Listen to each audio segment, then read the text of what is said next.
There's a reason people stop taking you seriously, and it's not because you're not smart. It's because of the things you say without thinking, words that slip out like reflexes, but slowly tear down your credibility, your confidence, your power. Have you ever noticed how certain phrases burn bridges before you even realize they're on fire? Ever wondered why people listen more to those who speak less, but speak better? Here's the uncomfortable truth.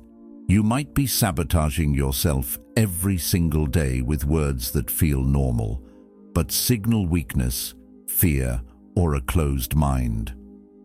The Stoics warned us, better to trip with the feet than with the tongue. Your speech reveals your thinking, and your thinking shapes your life. In this video, we're going to uncover the phrases that silently scream, "I'm not who I pretend to be," and replace them with the mindset of those who actually earn respect. Because if you don't control your words will control your fate. If you're ready to speak with clarity, lead with strength, and live by higher values, not just talk about them, please subscribe. Let it be a quiet decision to hold yourself to a higher standard. A small act of discipline. A step toward becoming the kind of person whose words reflect wisdom, not impulse. 1.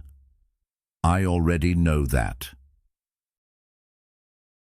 There's something subtle and surprisingly dangerous about familiarity. We hear a lesson we've heard before, a principle, a reminder, a piece of advice. And instead of taking a moment to reflect or reconsider it, our minds shut the door with 4 quick words. I already know that. It feels innocent, maybe even smart, like you're proving that you're not new to this. But what it actually reveals is something deeper and far less flattering. It's not a sign of mastery. It's a signal that your mind has stopped being a student. The truth is, most people don't learn something the first time they hear it. They might understand it, they might even be able to repeat it, but embodying it, living it out, that takes revisiting the same truth again and again, from different angles, with fresh eyes. The Stoics knew this intimately. Marcus Aurelius journaled not to teach others, but to remind himself. Again and again, he returned to the same concepts. You must build up your life action by action, he wrote, and be content if each one achieves its goal as far as possible, and no one can keep you from this. That's not a man who thought he already knew everything. That's someone who understood that wisdom isn't a destination, it's a practice. When someone says, I already know that, what they're really saying is, I've decided there's nothing more for me to gain here. And that's a dangerous mindset, because the moment you think there's nothing left to learn, your growth stalls. The most intelligent people I've ever met, the ones with depth, clarity, presence, they're not the ones shouting their knowledge. They're the ones asking quiet questions. They nod more than they interrupt.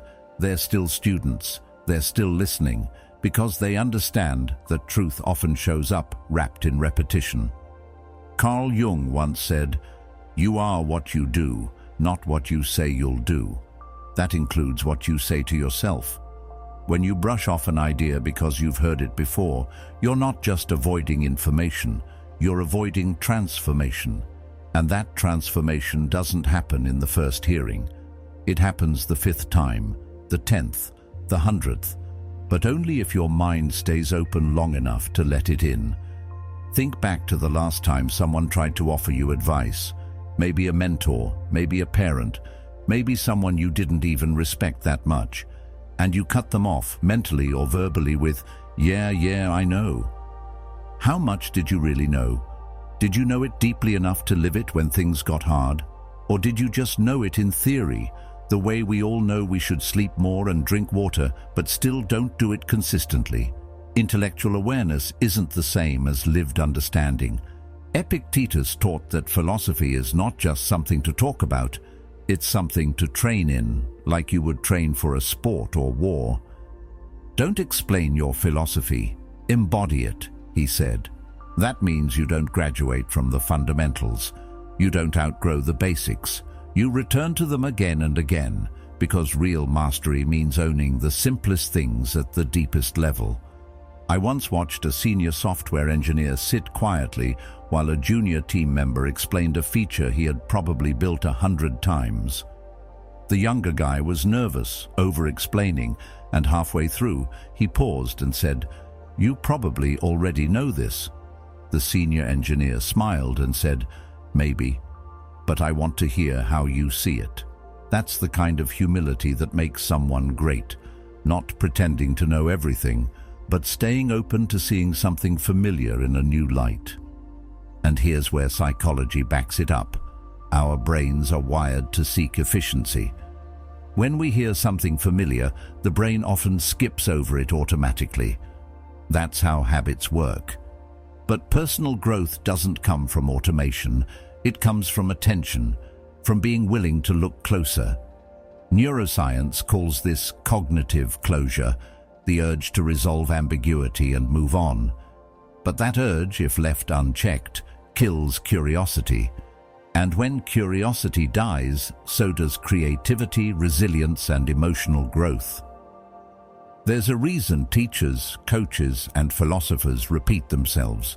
It's not because they think you're slow, it's because they know that depth doesn't come from novelty, it comes from consistency, from revisiting the same principle under different pressure, from hearing "be patient" at 20 when it means one thing, and hearing it again at 40 when it means something completely different.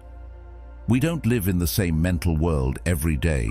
Your perspective shifts, your experiences deepen. You're not the same person you were a year ago or even a month ago. So when you hear a lesson again, you're hearing it with new ears. The soil is different, and maybe this time the seed finally lands. Seneca put it bluntly, "While we teach, we learn." But the inverse is also true. While we refuse to learn, we stop teaching anything of value. That's why the truly wise never shut down a conversation with, "I already know that." They ask, "How does this apply to me now?" Or, "What's the part I've overlooked?" That single shift in posture, from assumption to attention, is what separates the ego from wisdom. And let's talk ego for a second, because that's really what "I already know that" is about. It's not about knowledge, it's about wanting to appear knowledgeable, wanting to protect your image. We use that phrase like a shield, so we don't have to feel uncomfortable, challenged, or exposed. But here's the paradox. Trying to look smart often makes us miss the very thing that would actually make us smarter. Think of someone you admire, someone whose presence carries weight. Maybe it's someone close to you, maybe it's a public figure.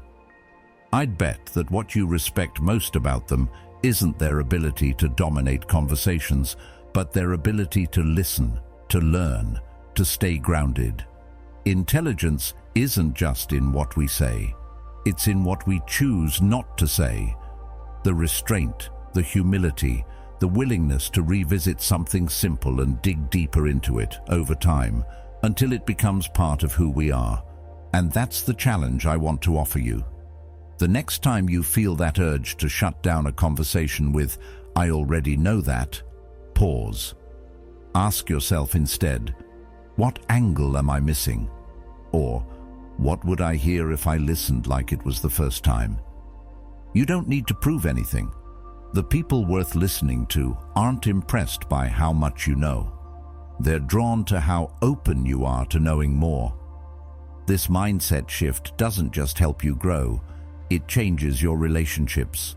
When you stop trying to always be the expert, you create space for deeper conversations.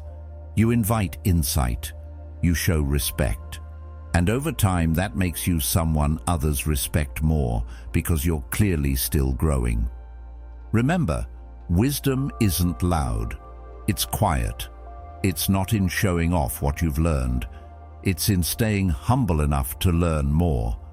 As Socrates famously said, "The only true wisdom is in knowing you know nothing."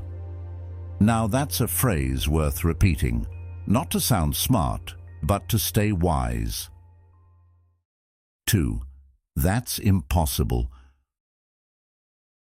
We all have moments where something ahead of us feels too big, a goal we can't picture, a change that looks too steep, a challenge that seems too heavy. And in that space, when our mind hits resistance, it becomes easy to default to one simple phrase: that's impossible. At first, it sounds practical, even responsible. You might convince yourself you're just being realistic or saving time by not chasing something that can't be done. But if you dig a little deeper, you'll often find that what you're really saying isn't that the thing can't be done. You're saying you're afraid you can't do it. And that's a whole different truth. The Stoics were extremely familiar with this kind of internal tension. They taught that most of our suffering comes not from the events themselves, but from how we interpret them. Epictetus said, "It's not what happens to you, but how you react to it that matters." Saying something is impossible is a reaction, not a fact. It's a defense mechanism the mind uses to avoid pain, embarrassment, or failure. It's easier to write something off than to admit we're intimidated by it. It's easier to say the mountain can't be climbed than to accept that it might require more effort than we're comfortable with. But here's the thing: intelligent, disciplined minds don't panic when they feel discomfort. They get curious. They lean into it. When something feels overwhelming, they don't immediately ask, "Can this be done?" Instead, they ask, "What part of this can I do right now?" Because most things labeled impossible are actually just unfamiliar. And unfamiliar things always feel heavier than they are. Think about the last time you faced something new, something that made you feel out of your depth. Maybe it was a new job, a difficult conversation, a massive project. At first, your brain probably panicked and tried to convince you it couldn't be done. But what happened once you got started? Once you took that first shaky step? Chances are the task didn't magically become easy, but you became more capable. Because momentum does something that motivation can't. It builds confidence through movement. The Stoics would call this training the will. They believed that virtue and strength were developed through action, not intention. And here's where a weak mind falters. It waits to feel ready. It waits to feel certain. It waits until all the pieces are clear before moving. But a strong mind understands that most of life doesn't come with a perfect plan. A strong mind says, "I'll begin now with what I've got." Seneca wrote, "It is not because things are difficult that we do not dare. It is because we do not dare that things are difficult." That's the kind of wisdom that changes your entire approach to adversity.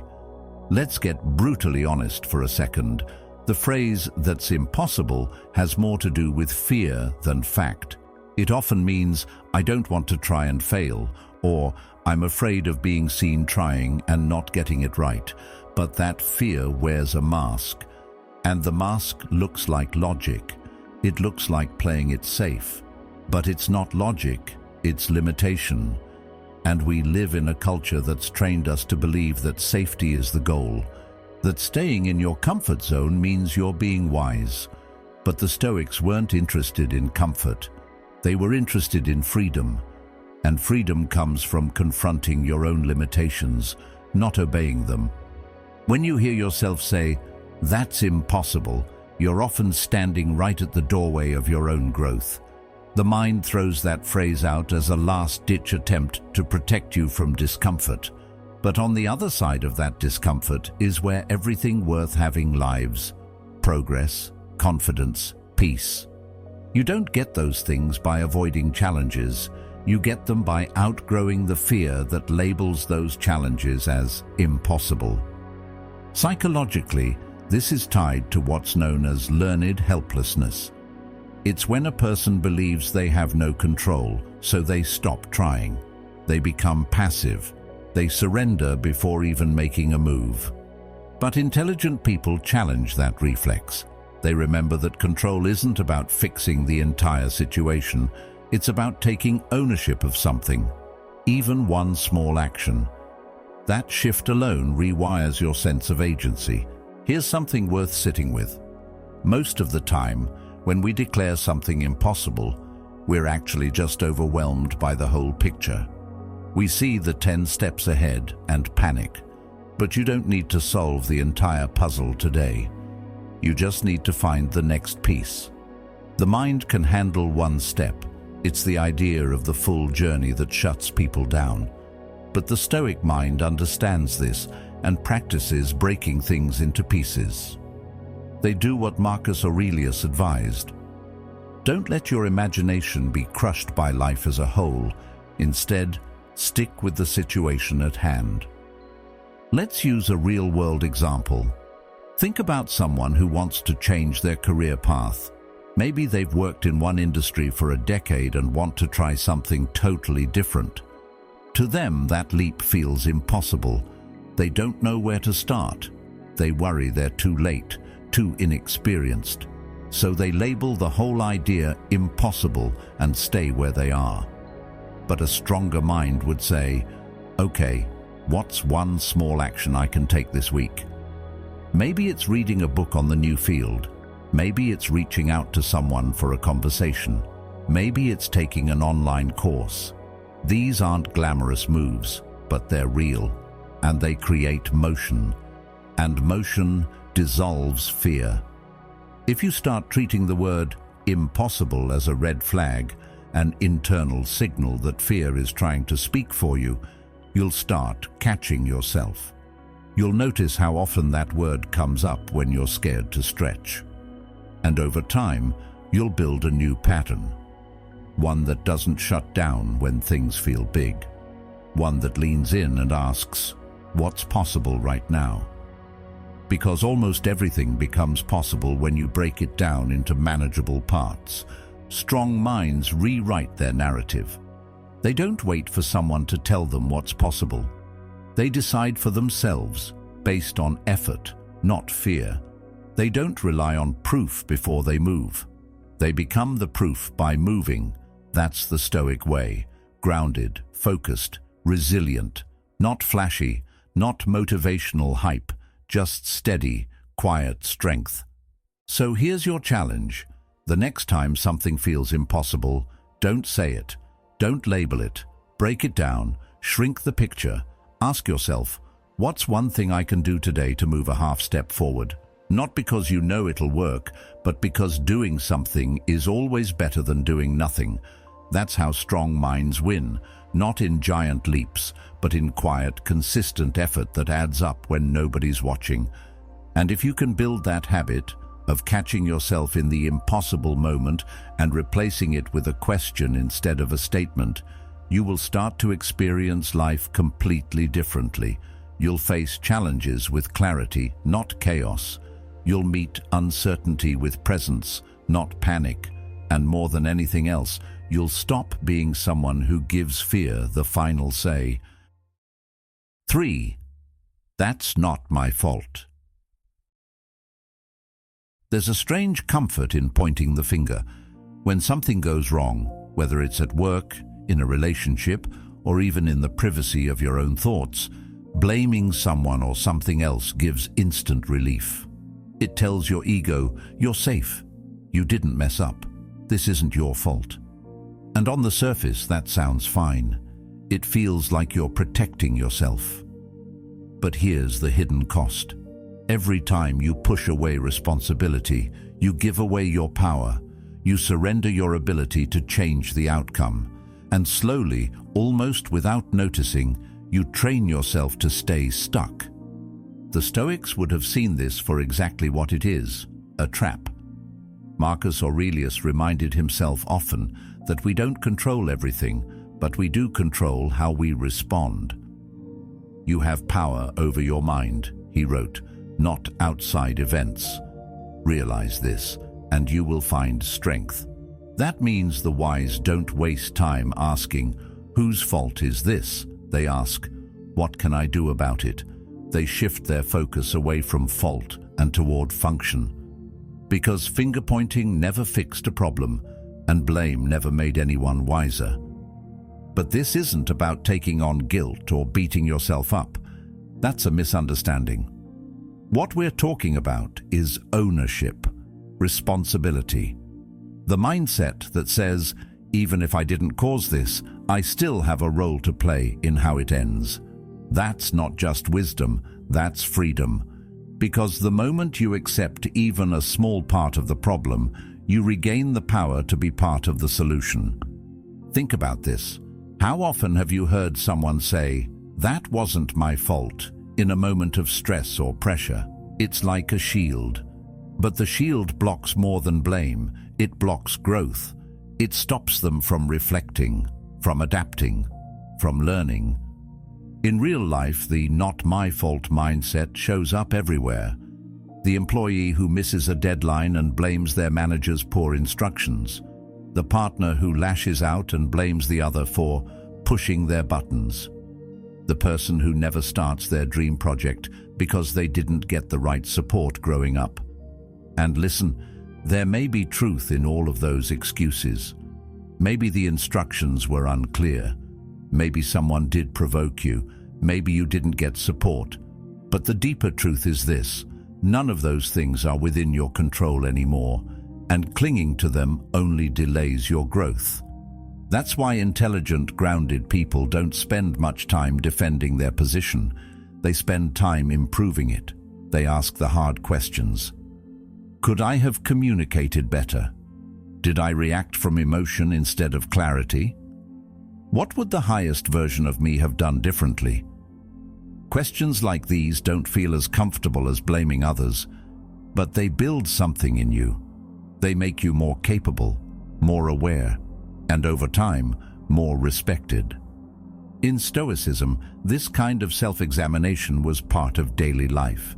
At night, philosophers like Seneca would review the day and ask themselves where they had acted poorly, not to feel shame, but to sharpen their awareness. What did I do wrong? He would ask. What duty did I neglect? What habit did I allow to slip?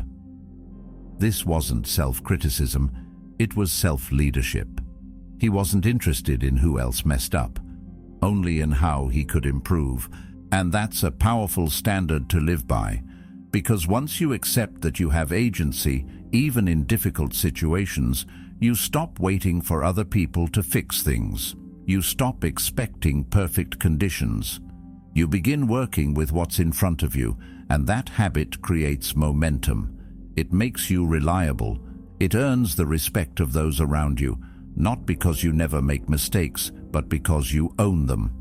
Now here's where psychology backs all this up. There's a concept called locus of control. People with an external locus believe life happens to them, that others are responsible for their outcomes, that they're victims of circumstances. People with an internal locus believe the opposite. They still see challenges, but they also see choice. They believe that how they show up, what they think, and how they act matters. And the research is clear. People with a strong internal locus of control are more successful, more resilient, and mentally healthier overall. But it starts with language. It starts with noticing the words we reach for in difficult moments, because "that's not my fault" might feel like it's protecting you, but really, it's closing you off from something better. It's protecting your pride, not your potential. And if you're always protecting pride, you'll stay fragile, because pride hates accountability, but wisdom demands it. That's why the most capable people I know are often the first to say, "That one's on me." Not because they're weak, not because they're eager to take the fall, but because they understand that ownership isn't the same as fault. It's the doorway to growth. They're not defending their ego, they're developing their skill. And that subtle shift is everything. You see it in great leaders. When something breaks, they don't duck. They step in, they speak up, they say, "We didn't get the outcome we wanted, and here's where I could have done better." That kind of presence earns trust, and not just from others, but from yourself. Because when you practice accountability, you build internal integrity. You know, deep down, that you're the kind of person who faces what's hard. That quiet confidence. It's not about charisma or status. It's about self-respect. Now let me be clear, this doesn't mean taking responsibility for other people's behavior. Stoicism isn't about being a doormat. You're not responsible for what others say, do, or feel, but you are responsible for how you respond, for how you communicate, for the tone you set. That's the part that matters. That's the part you control. The Stoics called this the dichotomy of control. It's one of the most fundamental teachings. Focus on what's within your power and let go of what isn't. Blame focuses outward. Ownership focuses inward. And that's where your leverage is. That's where all your strength lives. So here's the challenge. Next time you feel the urge to say, "That's not my fault," catch yourself. Take a breath. Ask instead, what part of this is mine to improve? Maybe it's your tone, your timing, your preparation, your patience. Find your peace. Own it. Not because you're guilty, but because you're capable. Carl Jung once wrote, "Knowing your own darkness is the best method for dealing with the darkness of other people." That's what this is really about. Seeing your part clearly, owning it fully. And by doing that, gaining the clarity to lead, not just yourself, but the people around you. Because the world doesn't need more people defending their innocence. It needs more people accepting responsibility, stepping up, leaning in, not to be blamed, but to build, not to carry the weight alone, but to lift it first. And the more you practice this mindset, the more grounded you become, the less reactive, the more in control, because you're no longer waiting for someone else to fix it. You're no longer stuck in the game of who's right. You're playing a deeper game now, the one where your growth matters more than your pride, the one where your evolution matters more than your image. That's not weakness, that's real strength. And in a world obsessed with excuses, it's one of the rarest things to find. So be the person who says, "I could have handled that better." Be the person who fixes things without needing applause. Be the person who owns their peace, even when it's uncomfortable. 4. I don't need help. There's this idea many of us grew up with, the belief that strength means standing alone, that the truly capable person is the one who never complains, never cracks, never needs a hand. We wear independence like armor, convincing ourselves that asking for help is a sign of weakness, that needing support makes us look less competent. So we push forward, heads down, shoulders tight, dragging the weight of everything we're dealing with, silently. And if anyone offers to help, we smile and say, "I'm good." But underneath that smile is someone who's stretched thin, and under that thinness, pride. A quiet voice whispering, "You should be able to handle this." But modern culture has twisted things. Somewhere along the way, we started confusing self-reliance with isolation. We began romanticizing the lone wolf, the solo hero who battles the world with no support. And sure, that sounds tough, but it's not how humans are built. We're wired for connection, for feedback, for shared burdens. Our ancestors didn't survive alone. They thrived in tribes. They supported one another, relied on one another, grew with one another. Carl Jung once said, "The meeting of two personalities is like the contact of two chemical substances. If there is any reaction, both are transformed. But you can't transform when you're too proud to reach out. The truth is, refusing help doesn't make you look strong. It makes you stuck. It slows down your progress, limits your perspective, and traps you in your own blind spots. You might be working twice as hard just to stay in the same place because you're trying to prove something. But here's a better question. To who? Who are you trying to impress by carrying everything alone? Who do you think will give you a gold medal for suffering in silence? And that's the heartbreaking part. A lot of people don't ask for help because they think they have to earn it. They think they have to struggle long enough before they're allowed to reach out. But help doesn't need to be earned. It just needs to be accepted. That doesn't mean leaning on people for every decision or using others as crutches. It means recognizing that wisdom includes knowing when to bring someone in, not because you're weak, but because you care about the outcome. When you're stuck in your own head, your view of the problem becomes narrow. Your thoughts start looping. Everything feels heavier than it really is. That's the kind of pressure that leads to burnout, bitterness, even breakdown. But the moment you speak it out loud, when you invite someone in, the weight shifts. Solutions appear. Often, not because the person has all the answers, but because just talking about it lets you see it from a different angle. Epictetus said, "It is impossible to begin to learn that which one thinks one already knows." That applies to asking for help too. If you think you're supposed to know it all, you'll never allow yourself to ask. You'll stay stuck in the illusion that admitting uncertainty is some kind of personal failure, but it's not. Admitting uncertainty is the first step toward real clarity. And it's not just about practical problems. Sometimes what we need help with isn't visible. It's emotional. It's mental. It's about asking a friend for perspective when your mind is spinning. It's opening up to someone when you're not okay, even if you don't know what to say. That kind of vulnerability can feel terrifying, but it's also one of the most courageous things you can do. Because courage, as the Stoics saw it, wasn't about charging into battle. It was about standing firm in the truth, especially when that truth makes you uncomfortable. Let me put it another way. You wouldn't judge someone for asking directions in a place they've never been.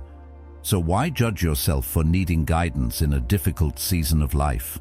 Why beat yourself up for asking a mentor to look over something? Why feel shame for leaning on someone you trust when your energy's low? That's not weakness. That's wisdom. It's strategic. It's how you grow. And you might not even realize how much people around you want to help. We assume that asking will be a burden, that we'll seem needy or incompetent. But most of the time, when you ask someone for help, especially someone who cares, they feel honored. They feel useful. You give them an opportunity to serve, to support, to feel connected. As Seneca said, "No one can live happily who has regard only for themselves and turns everything to their own purposes. You must live for your neighbor if you would live for yourself." Still, asking for help doesn't always come naturally. For some, it goes against years of conditioning. Maybe you were raised to believe that you shouldn't show weakness, that strength meant silence, that being vulnerable meant being fragile. But real strength isn't about what you hide. It's about what you're willing to face, including your limits, including your pride. And when you start asking for help in small, intentional ways, something shifts inside you. You stop seeing others as threats or judges. You start seeing them as allies. You develop trust, not just in them, but in yourself. Because asking for help isn't just about them showing up. It's about you making the decision to stop pretending you have it all together. That's a brave move. That's a disciplined move. Think of the leaders you admire most, the ones who've built things that last, the ones who stay steady under pressure. They didn't do it alone. They had teams, advisors, coaches, support systems. What made them powerful wasn't their ability to handle everything. It was their wisdom to delegate, to listen, to lean on others when needed. That's what intelligent people do. They don't carry every burden alone. They share it. They open the door and say, "I could use your insight here." And in doing that, they get stronger, not weaker. So here's a thought worth holding on to. You're not failing when you ask for help. You're maturing. You're developing the emotional intelligence and mental resilience that says, "I care more about progress than appearances." And that's rare. That's valuable.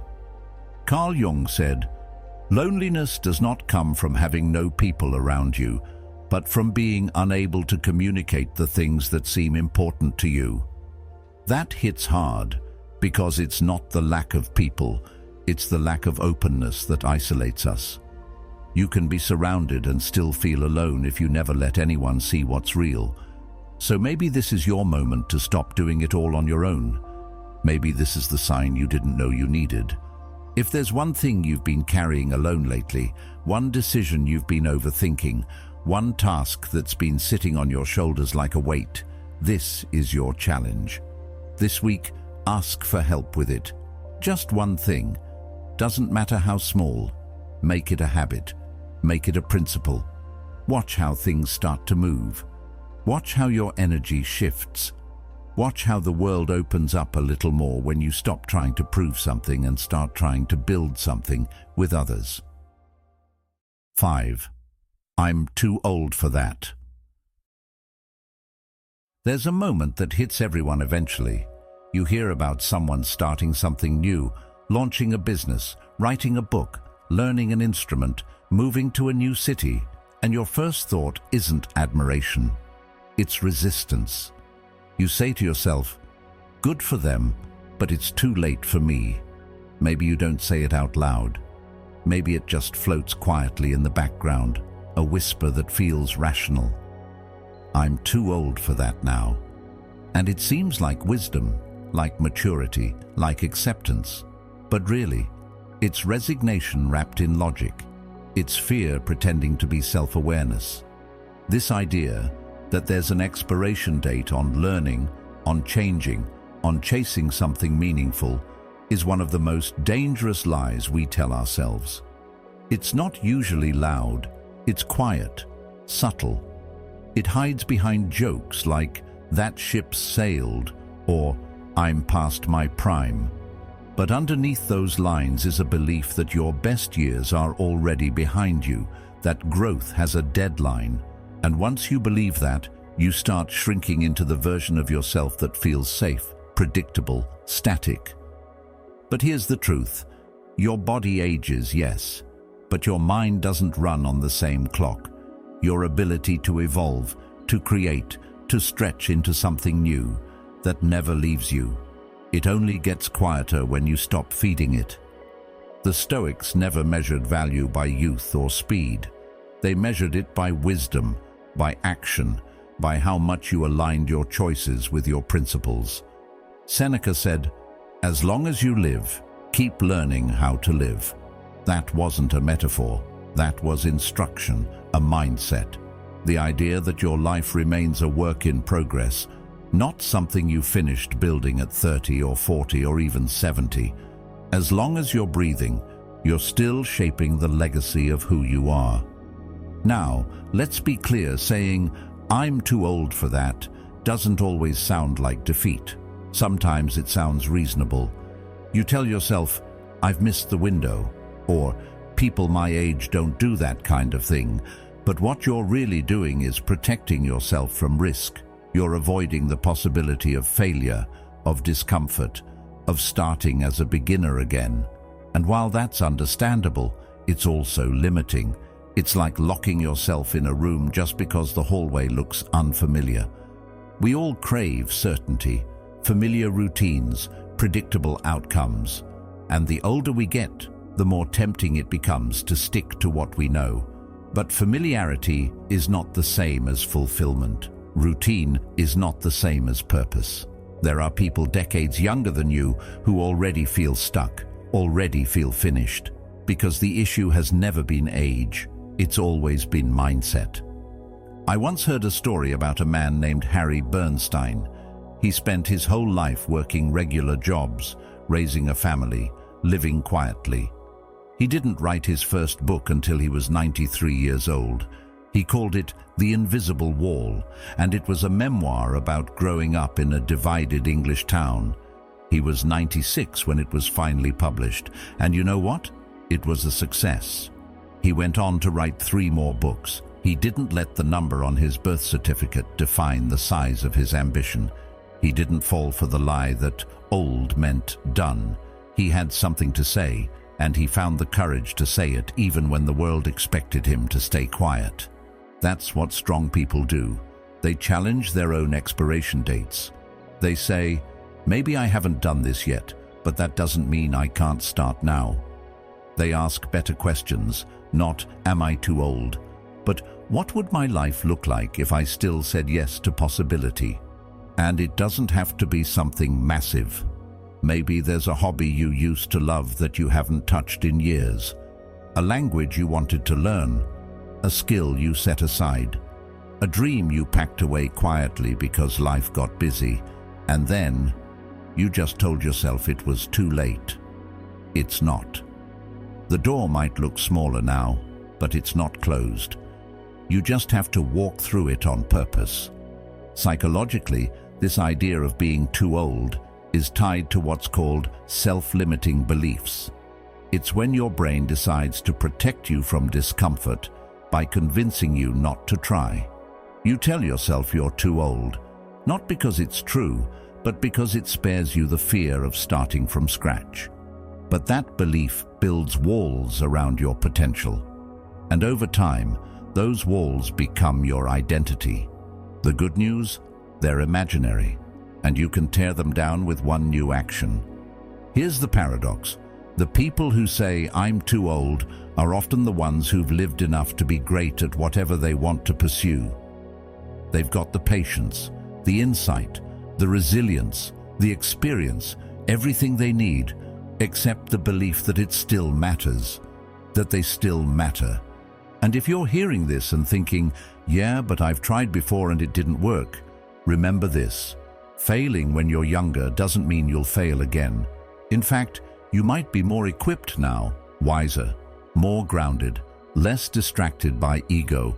The Stoics weren't focused on age, they were focused on virtue, on becoming someone of character, of substance. That has nothing to do with how many years you've lived. It has everything to do with what you do with today. The moments you still have, the opportunities still within reach. So here's a question worth sitting with. What would your life look like if you stopped assuming it's too late? What if instead of saying, I'm too old, you said, why not now? You don't need to run a marathon tomorrow. You just need to take the next step. Send the email, sign up for the class, pick up the pen, start the conversation, something small, something real. Because every excuse disguised as wisdom will eventually rob you of time. It will shrink your world, even if it sounds reasonable. But courage, especially quiet, steady courage, that expands your world, that makes space for joy, for discovery, for a kind of fulfillment that only comes from doing the thing you once told yourself you couldn't. 6. I'll do it later.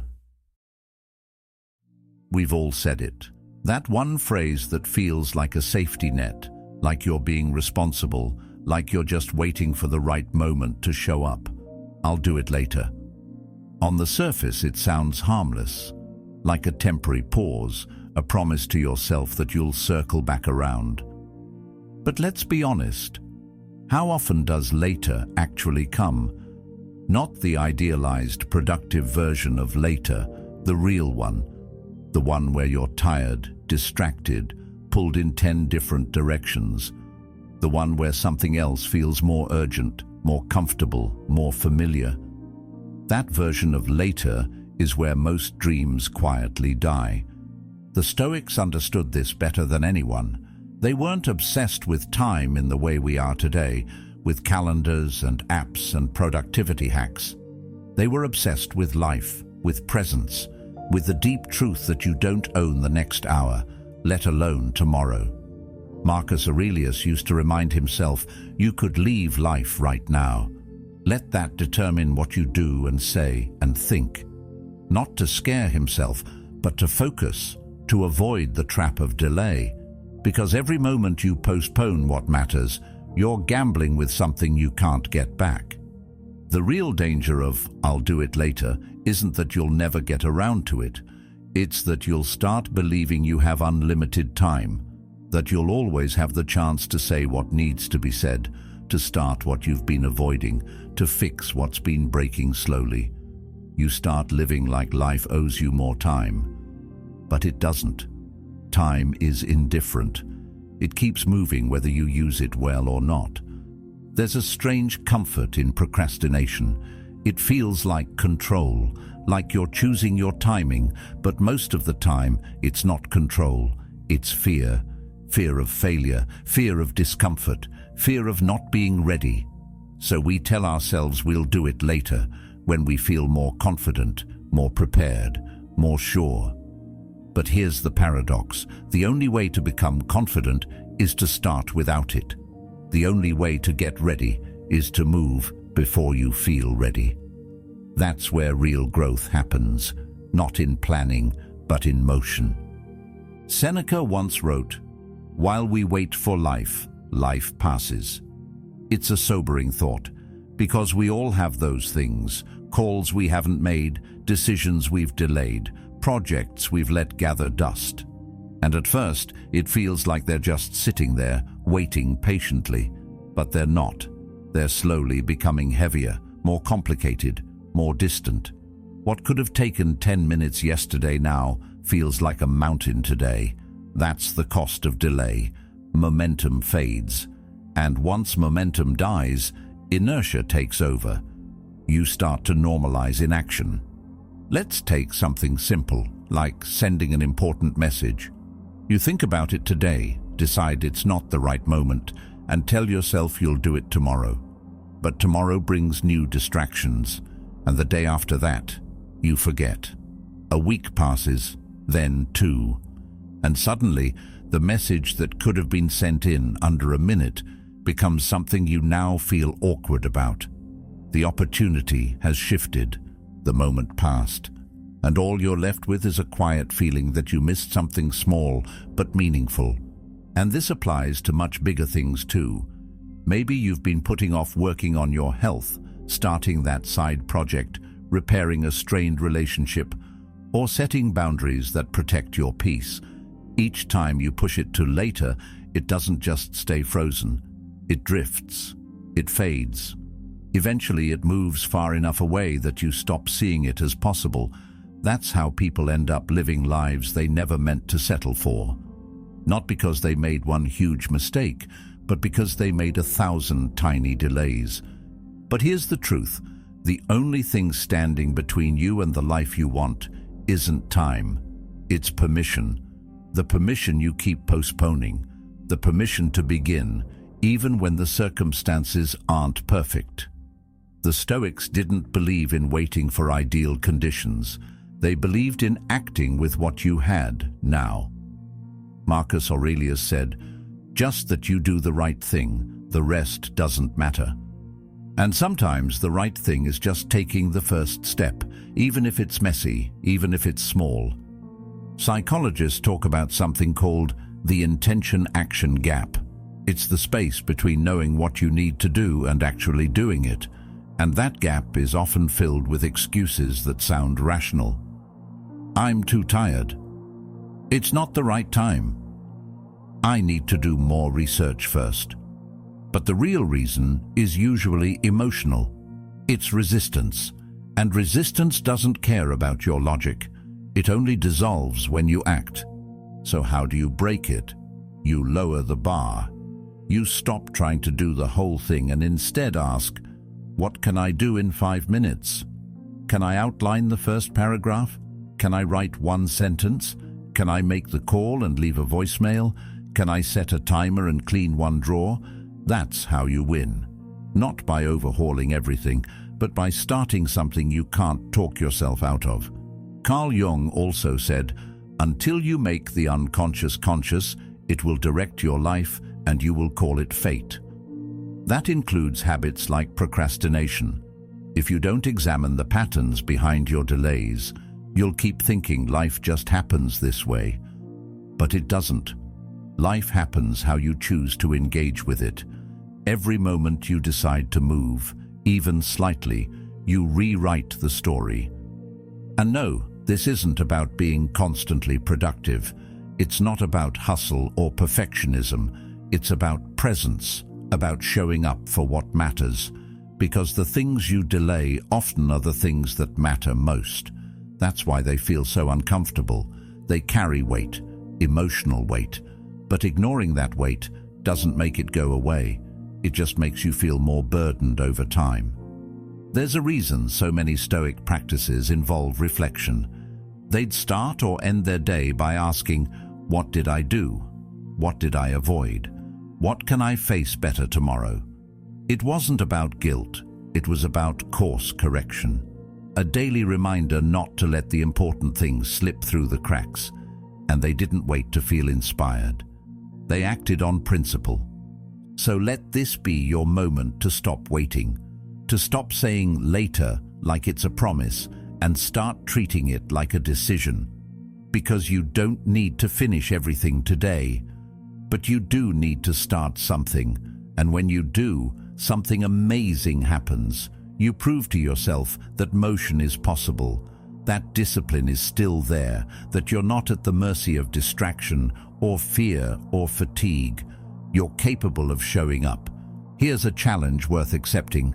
Pick one thing you've been delaying, one conversation, one task, one habit, and take a step toward it today, not later, not tomorrow, within the next hour, even if it's just 5 minutes. Even if it's just writing a sentence, making a list, sending a text. Because once you move, you build momentum. And momentum turns later into now. 7. That's just how I am. There's a phrase that slips out of people's mouths far too easily, and it often comes with a shrug, a sigh, or a tone that says, "I've made peace with this." It usually shows up when someone's being called out for a habit, a pattern, a behavior they've repeated too many times. And it sounds deceptively wise. They say, "That's just how I am." But what sounds like self-awareness is often just resistance, not a reflection of deep insight, but of quietly giving up. It's a verbal shield meant to protect us from one of the most uncomfortable truths of all, that we are still a work in progress, and we always will be. When you say, "That's just how I am," what you're really doing is slamming the door shut on growth. You're telling yourself and everyone else that change isn't possible, not because it truly isn't, but because you've decided it's easier not to try. It's a defense mechanism disguised as honesty. And if you're not careful, you start to believe your own story. You start to wear your limitations like a badge of identity. The person who loses their temper says, "I've always had a short fuse." The one who avoids intimacy says, "I just don't do feelings." The one who keeps procrastinating says, "I've never been disciplined." But here's the truth. Just because something has been true about you doesn't mean it has to stay true. The Stoics didn't believe people were fixed in place. They believed in training the mind, in shaping character over time. Epictetus, born a slave and later revered as a philosopher, taught that we are not disturbed by events, but by our judgments about them. That principle applies to how we see ourselves. If you believe that you are incapable of change, then you won't change. Not because it's impossible, but because you never gave yourself the chance. And that belief, that your personality is set in stone, is one of the most quietly destructive ideas a person can carry. Carl Jung once wrote, "I am not what happened to me. I am what I choose to become." That's a bold statement. It invites you to take ownership, not just of your actions, but of your identity. And that's where this phrase, "That's just how I am," becomes so dangerous. It keeps you anchored to your past. It makes the past the lens through which you view your future. But the past isn't a blueprint, it's a reference point. It's there to show you where you've been, not where you have to stay. There's a false comfort in accepting a version of yourself that no longer fits. It removes the pressure to do the hard work of evolving. And make no mistake, growth is hard.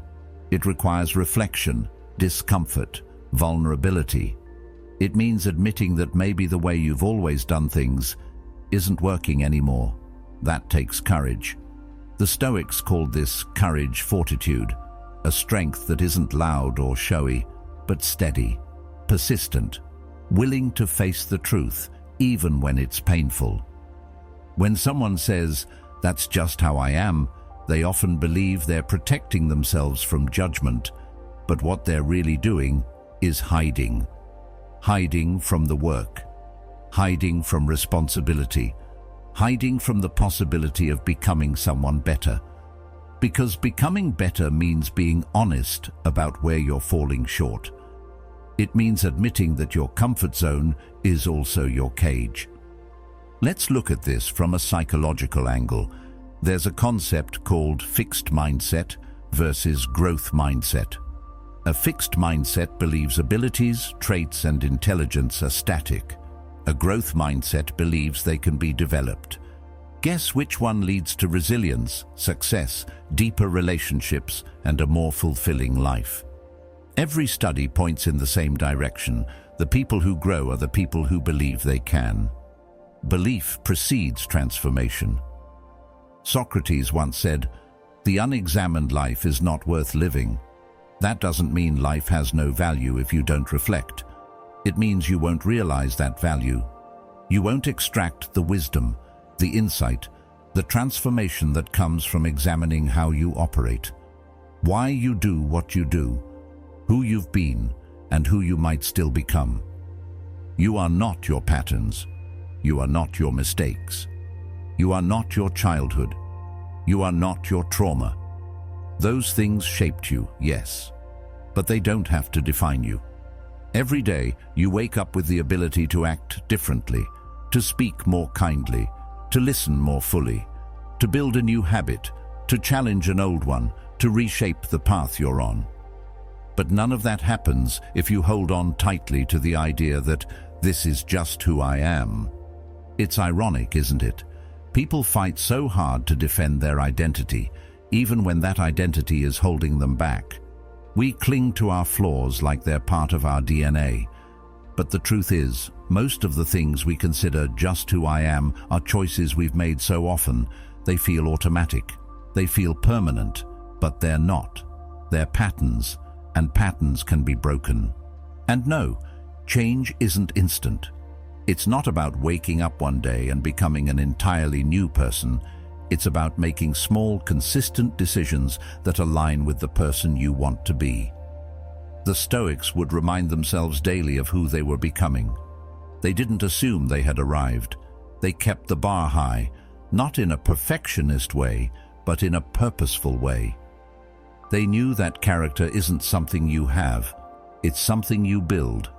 Imagine how different your life would look if, instead of saying, "That's just how I am," you asked, "Who do I want to become?"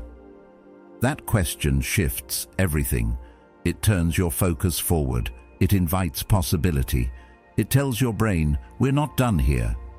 And that's the kind of mindset that changes not just your behavior, but your trajectory.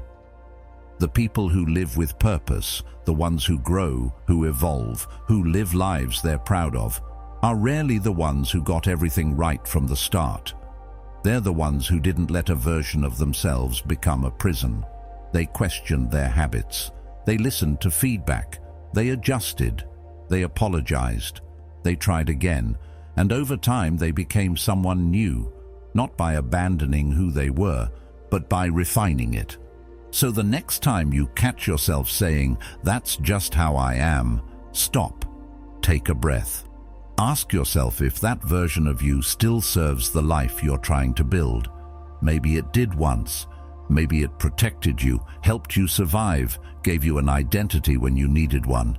But now it might be holding you back, and you owe it to yourself to let that version evolve, because you are not finished. You are not fixed. You are not a closed book. You are a becoming. Every day you are either reinforcing who you were or investing in who you could be. And the choice is yours. Not tomorrow, not someday. Now. 8. They're just lucky. It's a strange thing, isn't it? How quick we are to explain away someone else's success with just one word: luck. You see someone doing well. Maybe they started a business, landed a great job, built a strong relationship, or got in amazing shape, and instead of asking how they did it, the reflex is to say, they're just lucky. And that phrase might sound harmless, like an offhand comment, but if you look closer, it's doing something much deeper. It's protecting you from something you don't want to face, from the possibility that they earned it and that you're capable of doing the same, but haven't. When we call someone lucky, we create distance between their results and our effort. We turn their success into a fluke, not a formula, and in doing so, we rob ourselves of the lesson. Because here's the truth: luck exists, yes. Some people are born into better circumstances, some catch breaks, but that's not the whole story. More often than not, what looks like luck from the outside is the result of unseen hours, relentless discipline, repeated failure, and quiet persistence. Stoic philosophy doesn't deny fortune, it simply refuses to be ruled by it. Marcus Aurelius wrote, "You have power over your mind, not outside events. Realize this, and you will find strength." That's the mindset we need to cultivate. When we see someone succeeding, the strong thing, the stoic thing, is not to envy or dismiss them, but to get curious, to ask, what decisions did they make that I'm not making? What habits do they have that I'm avoiding? That's how intelligent people think. They don't minimize other people's victories, they study them. Envy, on the other hand, is like a poison you willingly drink. It doesn't harm the person you're jealous of. It just eats away at your focus, your clarity, your energy. There's something deeply empowering about taking responsibility for your reaction. You stop seeing others as lucky and start seeing them as evidence that something is possible, that someone, just like you, took the same 24 hours you have and shaped them into something extraordinary. That's not a threat. That's a blueprint. Weak minds look for excuses. They say, yeah, but they had connections, or they were at the right place at the right time, or they don't have kids like I do. But strong minds ask better questions. They don't waste time finding reasons why it wouldn't work for them. They look for one reason why it could, and they start there.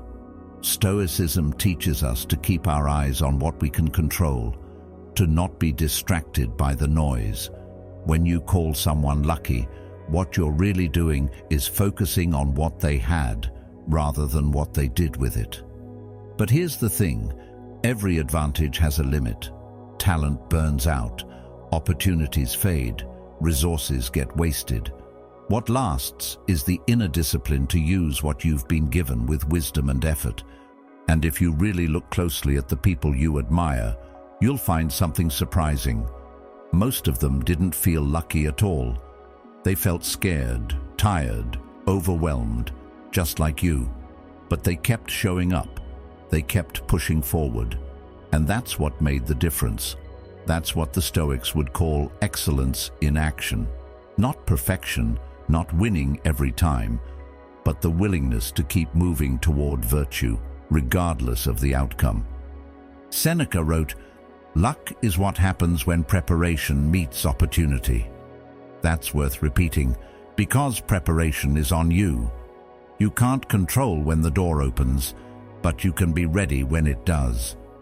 And the moment you stop telling yourself that others had it easier, you start freeing up your energy to get better, to improve your skills, to sharpen your focus, to build your version of success, brick by brick. But none of that happens if you stay stuck in the mindset of envy. Envy keeps you in the stands, watching. Admiration puts you on the field. It says, I see what you've done, and I'm going to learn from it. That shift from envy to admiration is powerful. It turns other people's wins into fuel, not friction. There's also a deep psychological truth underneath all of this. When you downplay someone else's achievements, you're usually protecting your ego. You're trying to avoid the discomfort of comparison. But real growth requires that you look comparison in the eye and then turn it inward. Not to punish yourself, but to challenge yourself. To ask, what do I actually want and what am I doing about it? Because the problem isn't that they're lucky. The problem is that you've been avoiding your own potential by focusing on theirs. Carl Jung also said, "Who looks outside dreams, who looks inside awakens."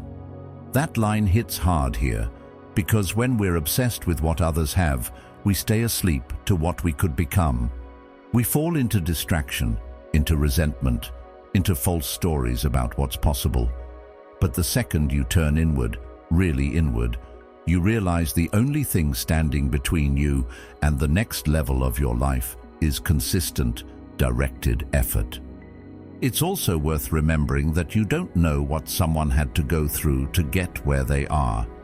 Social media makes it easy to assume, to see someone's highlight reel and believe they had it easy. But the Stoics warned us not to trust appearances.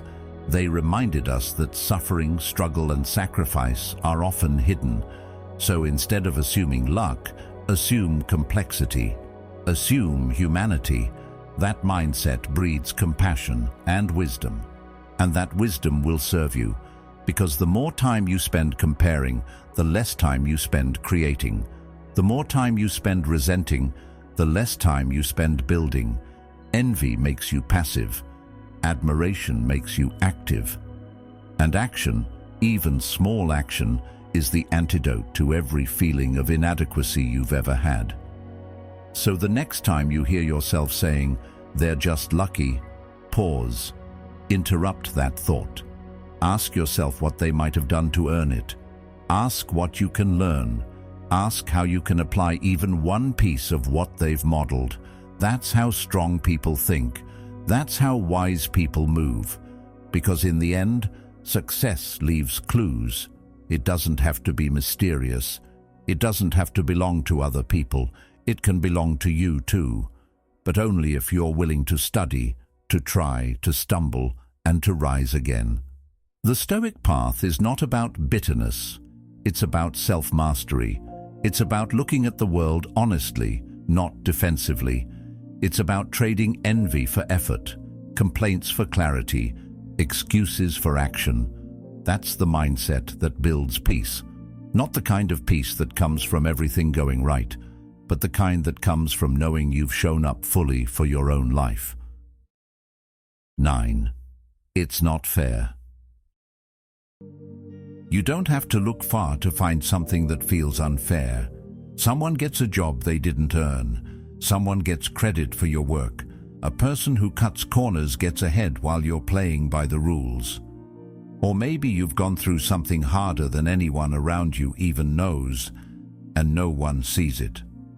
And the question rises up in your chest like fire. Why me? Why is this happening? Why do things go wrong for people who are trying to do right? It's a natural question, a human one, but if you're not careful, it becomes a trap, a mental loop, a story you start to live in. And that story sounds like this. It's not fair. Over and over again. Sometimes out loud, sometimes just echoing in the background of your thoughts. At first, it feels like honesty, like self-protection, but in reality, it's a slow surrender, because the moment you get stuck in fairness, you stop looking at what you can actually do. You trade your power for pity, your energy for resentment, and your direction for a dead end. You will face injustice. You will be wronged. You will be overlooked, underestimated, misunderstood. That's life. And no amount of shouting, "It's not fair," into the wind will change that. But what will change things? Taking ownership of your response. Choosing to act with clarity instead of collapsing into bitterness. Fairness implies that there's some giant scoreboard in the sky, tracking every win and loss, every setback and success, making sure it all balances out in the end. But that's not how reality works. Good people go through hard things. Bad people sometimes get rewarded. Timing is unpredictable, resources are uneven, and life doesn't offer explanations when it hands out pain. But the Stoics didn't see this as a reason to quit. They saw it as the arena where character is forged. Seneca wrote, "A gem cannot be polished without friction, nor a person perfected without trials." That means you don't become strong in ideal conditions. You become strong when you face resistance. When things don't go your way, when the outcome doesn't match your effort. That's the moment where you decide, do I spiral into why me, or do I shift to what now?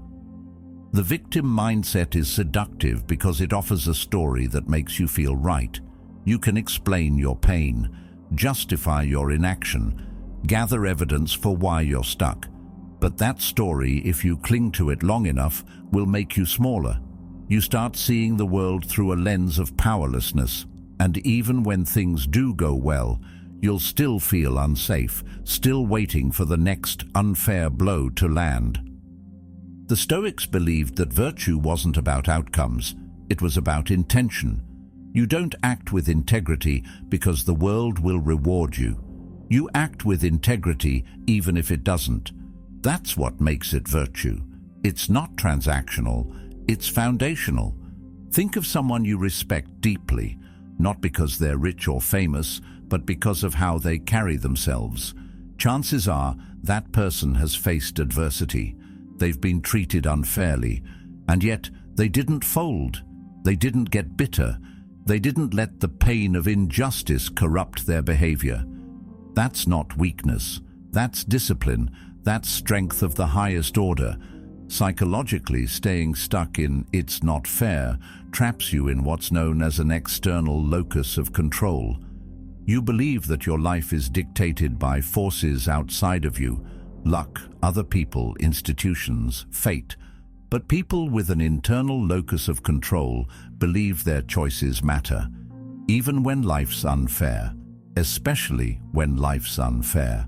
And study after study shows that people who adopt this mindset are not only more successful, they're more emotionally stable, more resilient, more fulfilled. Because here's what happens when you shift your focus away from fairness and toward action. You get momentum. Even small steps start to rebuild your confidence.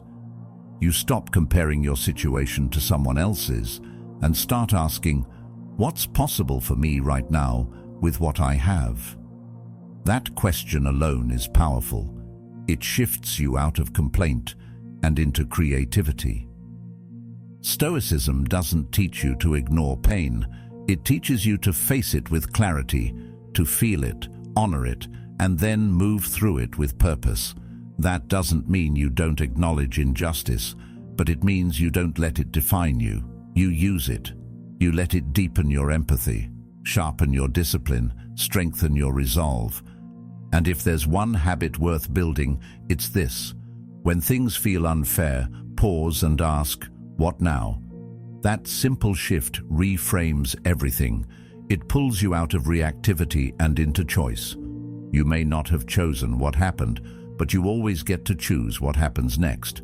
So when life punches you in the gut, and it will, don't waste time hoping for fairness. Hope is not a strategy. Strategy is a strategy. Resilience is a strategy. Wisdom is a strategy. And those things live in your response, not your circumstances. Here's the challenge. For the next week, every time you feel wronged, overlooked, disrespected, or discouraged, don't say, "It's not fair." Say, "This is my training." Treat the moment like a gym for your mind, a test of your philosophy. Because the stronger you get at facing unfairness with composure, the less control it has over you, the less it defines you. 10. I hate people. Sometimes life gets messy. People disappoint you, talk behind your back, ghost you, betray your trust, or just drain your energy with their chaos. And somewhere along the way, maybe quietly at first, maybe in a moment of rage, you say it. I hate people. It feels like a release, a defense, a protective wall. But if we're honest, what that phrase really does is isolate us. It doesn't make us stronger. It cuts us off. From connection, from compassion, and from one of the most essential parts of being human, understanding others. The Stoics didn't believe in isolating themselves from society, quite the opposite. Marcus Aurelius, an emperor who had every reason to give up on people, wrote constantly about patience, empathy, and the shared condition of humanity. He began his meditations by listing the traits he admired in the people who raised him, like humility, strength, and restraint. That's not the diary of someone who hates people. That's someone who understood how to navigate a complicated world without letting it poison his spirit. Saying, "I hate people," might feel honest in the moment, but most of the time, it's a mask. It's pain dressed up as power. You got burned one too many times, or maybe you've just been surrounded by the wrong people for too long. But here's what that phrase really does. It shuts down your ability to connect. It turns a temporary wound into a permanent worldview. And over time, it makes you bitter, cold, distant. Even when the right people finally show up, you won't let them in, because you've already made up your mind. Carl Jung once wrote, "Everything that irritates us about others can lead us to an understanding of ourselves." That's hard to swallow, but it's true. The things that get under your skin about people usually reflect something inside you, an unmet need, an unresolved wound, a value that's been violated. And until you understand that, you'll keep blaming people instead of getting curious about your own patterns. It's easy to generalize, to throw up our hands and say, people are the worst. But the truth is, people are not one thing. They're not a monolith. They're individuals, each with their own story, their own baggage, their own blind spots, just like you. And when you write everyone off, you don't just avoid pain, you also miss out on healing, on growth, on those rare moments of genuine connection that remind you you're not alone. The Stoics taught us not to be surprised by human behavior. Marcus Aurelius would start his day by reminding himself that he was going to encounter selfishness, ignorance, rudeness, and greed. Not to become cynical, but to stay grounded. "When you wake up in the morning," he wrote, "tell yourself, the people I deal with today will be meddling, ungrateful, arrogant, dishonest, jealous, and surly." Why? Because that's life. Because expecting people to always act wisely or kindly is setting yourself up for disappointment. But expecting imperfection, that gives you freedom.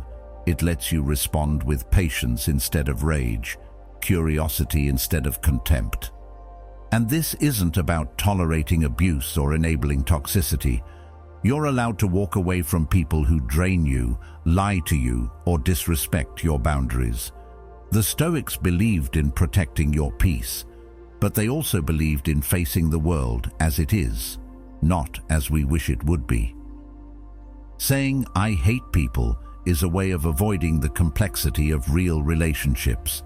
It keeps things black and white, but people aren't that simple, and neither are you.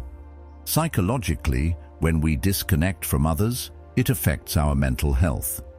Studies have shown that social isolation increases stress, anxiety, and depression.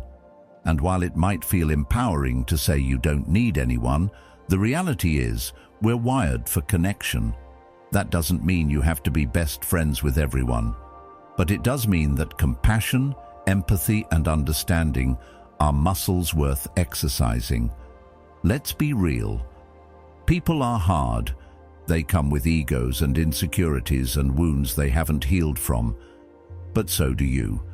And the more grace you can extend to others, the more likely you are to extend it to yourself.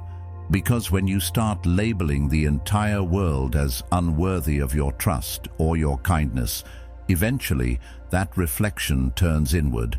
You begin to question your own value too. There's a reason the Stoics practiced sympatheia, the idea that we are all part of a greater whole. We're not isolated atoms bumping into each other. We're connected, interdependent. What happens to one of us affects the rest. So what can you do instead of saying, "I hate people"? You start small. You give someone the benefit of the doubt. You pause before reacting. You ask yourself, what might be going on behind the scenes that I don't see? Not to excuse bad behavior, but to choose wisdom over assumption. And maybe you start with just one person, one conversation where you listen more than you speak, one moment where you withhold judgment and lean into compassion. Over time, those moments add up. They soften your edges. They make you safer, for others and for yourself. Because what you practice with others, you reinforce in your own mind. The goal isn't to love everyone. That's unrealistic. The goal is to not let your worst experiences with people turn you into someone you're not proud of. The Stoics weren't naive. They didn't expect the world to be gentle, but they also didn't let that harden them into bitterness. They practiced virtue, justice, courage, wisdom, and temperance in a world that gave them every reason not to. That's what made their philosophy powerful, not because it was idealistic, but because it was resilient. So here's a challenge. This week, when you feel the urge to roll your eyes, to snap, to say, "People are the worst," pause. Ask yourself, what am I really reacting to? Is it that person, or is it something in me that needs attention? Something in me that wants to be seen, heard, respected? The strongest people aren't the ones who cut everyone off. They're the ones who learn how to navigate the messiness of human interaction without losing themselves, who stay soft without being weak, who stay open without being naive, who stay kind even when it's easier to be cold. Because when you hate people, you shut the door on connection. But when you understand people even just a little, you open a door back to yourself. You remember that you're part of this strange, imperfect, beautiful mess, and that there's wisdom not in running from it, but in learning how to live inside it with grace. 11th. That's not my job. You've probably heard it before, maybe even said it yourself. You're in a situation where something clearly needs to be done. Someone drops the ball. A task is left unfinished. A small crisis starts to build. And someone shrugs and says, "That's not my job." It sounds reasonable, like a boundary, like someone protecting their time, their energy, their role. But here's the thing. Most of the time, that phrase doesn't come from strength. It comes from avoidance. It's not a shield, it's a ceiling. And if you say it enough times, you start to limit your own growth without even realizing it. We live in a culture that constantly preaches, do the minimum, protect your time. Don't let anyone take advantage of you. And while there's wisdom in not burning yourself out, there's also a danger in mistaking avoidance for self-respect. Because people who consistently go above and beyond aren't pushovers. They're not weak. They're not naive. They're leaders. Even if they don't wear the title, even if no one claps for them. Strong minds step up, not to get attention, but because they can. The Stoics would never have told you to only do what's required. Marcus Aurelius believed that we are made for each other, for service, for contribution, for action rooted in virtue. He said, if something is humanly possible, consider it to be within your reach. That's not about overloading yourself. It's about owning your capacity. If you see a problem and you know how to fix it, fix it. If someone's struggling and you can offer support, offer it. Not because it's in your job description, but because it's in your character. Saying, "That's not my job," cuts you off from opportunity, from trust, from growth. Because the truth is, people remember those who step up, not the ones who stick to the script, not the ones who keep their heads down, but the ones who show initiative, who take ownership, who solve problems no one else is even looking at. Those people stand out, not by doing everything, but by doing what needs to be done when it counts. Here's what people often miss. Stepping in doesn't mean becoming everyone's doormat. It means being someone who moves with intention, someone who acts from a place of purpose. Stoicism is not about saying yes to everything, it's about aligning your actions with your values.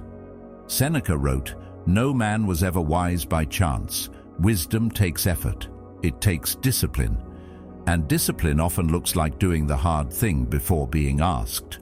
There's also a deeper psychological layer here.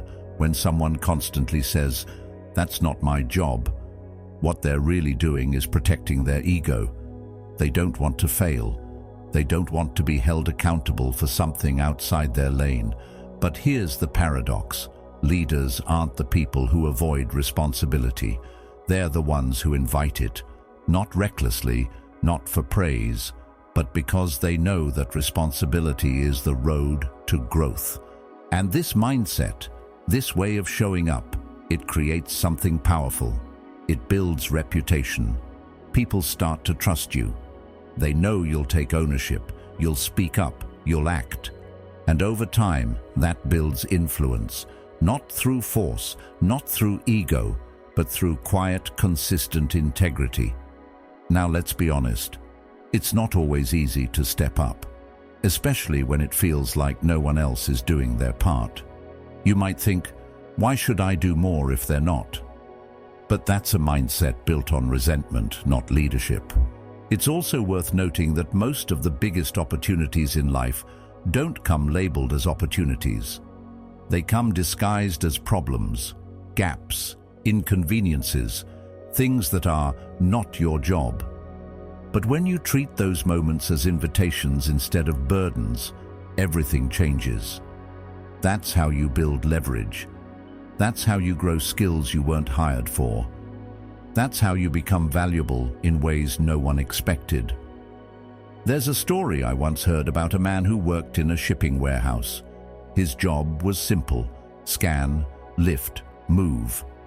But he started noticing problems in the system: inventory being misplaced, orders being delayed, miscommunication between teams. So he began keeping notes. Then he started testing small fixes. He built a system on his own time. Eventually, his manager noticed. 6 months later, he was leading operations, not because he had the right credentials, but because he had the right mindset. He could have said, "That's not my job," but instead he asked, "What can I improve?" That question, that one question, shifted his entire career. And you don't need a fancy title to do the same. You just need to stay curious, alert, willing. Carl Jung also said, "The privilege of a lifetime is to become who you truly are, and becoming who you are doesn't happen by sticking to the bare minimum. It happens when you challenge yourself, when you lean into discomfort, when you stop waiting for permission and start asking, what does this moment require of me?" And here's the twist. Most of the time, when you do more than expected, you get more than expected. You build internal pride, external credibility. You become someone people trust, admire, and rely on. That's not about people-pleasing. It's about self-respect. Because deep down, you know when you've shown up fully and when you've held back. Now, this doesn't mean saying yes to everything. It doesn't mean burning yourself out to prove your worth. The Stoics were clear about the importance of balance. They believed in duty, not desperation. You don't serve others to win approval. You serve to live in alignment with your best self, to embody strength, purpose, leadership. So the next time you hear that little voice say, "That's not my job," pause. Ask yourself, is this beneath me, or is it simply beyond what I've done before? Because there's a difference, and sometimes what feels like extra is actually the next step in your evolution. Here's your challenge. This week, look for one thing that needs doing, something small, maybe even invisible to others, and do it. Not because it's required, but because it's who you are becoming. That's how you lead. That's how you grow. That's how you build a life defined not by boundaries, but by boldness. Not by avoidance, but by initiative. In the end, it's not about job titles. It's not about what's written in your contract. It's about how you carry yourself, what you're willing to own, and who you choose to be when no one's watching. Because those moments, the ones that aren't your job, they're often the ones that reveal the most about who you really are. And if you choose to act with excellence, not because you have to, but because you can, you'll start to feel something deeper, something grounded, something unshakable. That's not just leadership, that's character. And character, as the Stoics knew, is the only job that really matters. 12th. No offense, but there's a phrase we've all heard, maybe even used, that pretends to be innocent, but almost always carries a sharp edge. It starts like this: no offense, but, and what usually follows isn't thoughtful or helpful. It's criticism in disguise, a backhanded opinion, a subtle jab. And what makes it worse? The speaker thinks they've protected themselves from responsibility, as if saying no offense magically erases the sting of what comes next. But let's be honest, if you feel the need to say no offense, you already know the words you're about to speak have the potential to hurt. And using that phrase doesn't make it harmless. It just reveals that you're trying to dodge the emotional consequence of your own delivery. In Stoic philosophy, speech is seen as something sacred. The words we use aren't just sounds, they're actions. They reflect character, they shape relationships, they can build trust or break it. Marcus Aurelius believed that every action should serve a greater good. That includes how we speak, and there's nothing virtuous about dressing cruelty in the clothes of casual honesty. It doesn't make you wiser, it doesn't make you brave, it just makes you careless with something that has power, your voice. When we throw out opinions without care for how they land, what we're really doing is avoiding our own shadows. We act like we're just being real, when the truth is, we're avoiding vulnerability. We want to be heard, but not held accountable. Let's break this down. People who say no offense, but often think they're just being honest. They believe honesty is a virtue, and it is. But honesty without responsibility is not a virtue, it's a weapon. And the Stoics made a clear distinction between speaking truth and speaking with wisdom.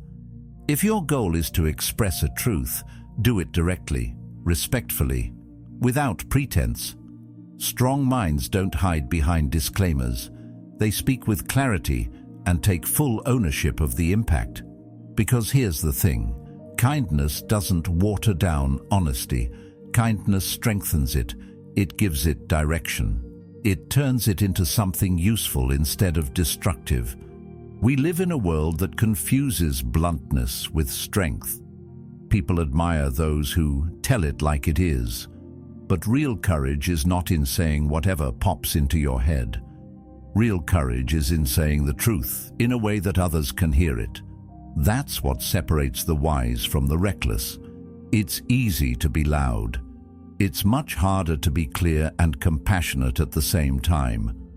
Psychologists often refer to this as emotional intelligence, the ability to recognize your own emotions, manage them, and navigate social situations with awareness and care.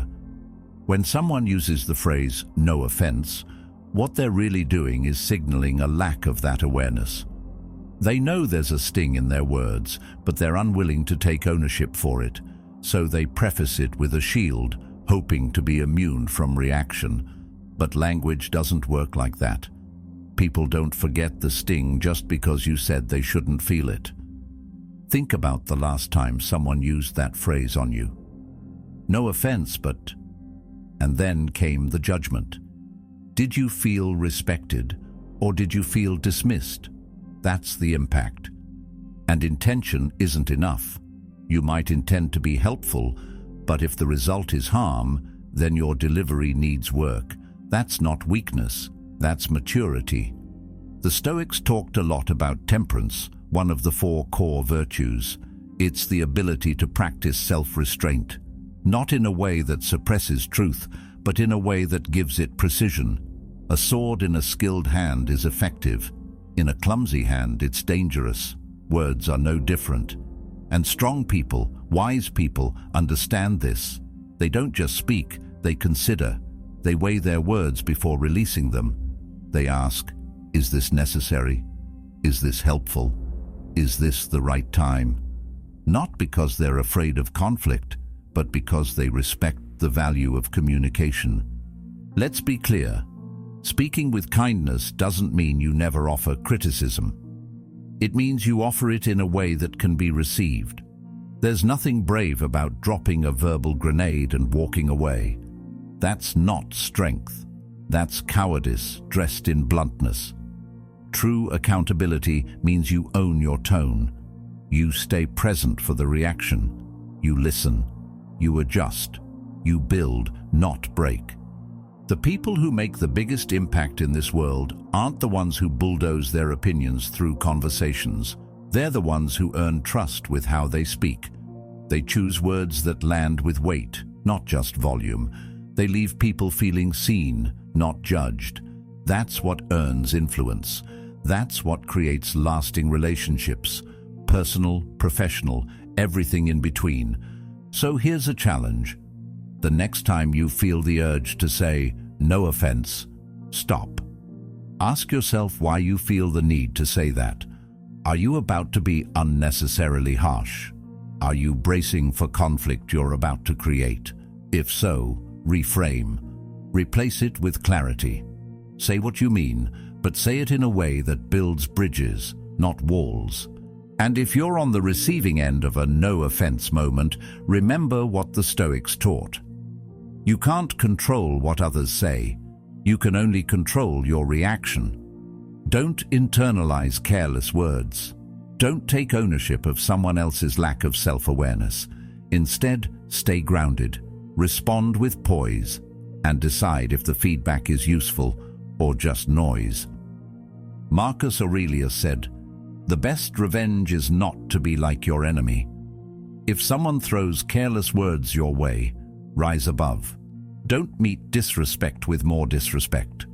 Respond with discipline, with grace, with strength. Here's another powerful move. Practice replacing casual disclaimers with intentional language. Instead of saying, "No offense, but you're always late," try, "I've noticed you've been running late, and I wanted to check in. Everything okay?" Same message, completely different tone. One builds connection, the other breaks it. That's the difference between reacting and responding, between ego and empathy, between noise and wisdom. So much of the chaos in the world isn't caused by what's said, but by how it's said. And if you want to live a life of depth, of meaning, of impact, your words matter. They're not throwaways. They're tools. Use them with care. In the end, speech is a choice, one you make dozens of times every day. Choose to speak with purpose, with awareness, with strength that includes softness. Because when you do, you not only become someone worth listening to, you become someone worth trusting. And that trust? That's what opens doors. That's what sustains relationships. That's what builds a legacy of character in a world full of noise.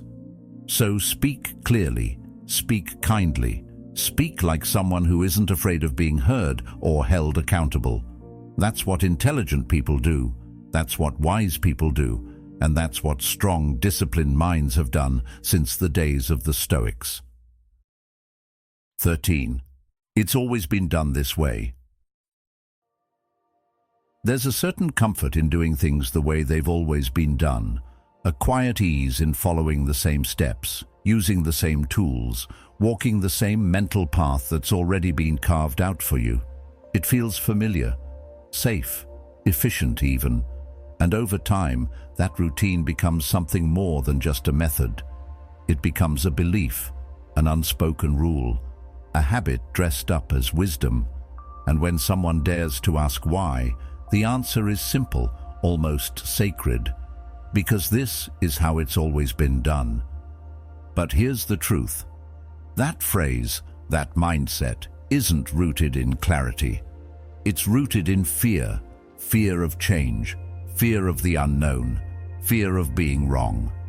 When we cling too tightly to tradition without questioning its purpose, we stop evolving, we stop thinking, we start outsourcing our judgment to old patterns instead of examining what truly works. And that's not strength, that's stagnation. Just because something is difficult or unfamiliar doesn't mean it's wrong. Often that discomfort is the very thing pointing toward growth. But if you're locked into the belief that tradition is untouchable, you'll never get close enough to discomfort to grow. There's a massive difference between honoring the past and being owned by it. Traditions can be beautiful. They can carry meaning, values, and lessons. But they can also become cages, especially when we stop questioning their relevance. The Stoics didn't worship tradition. They used reason.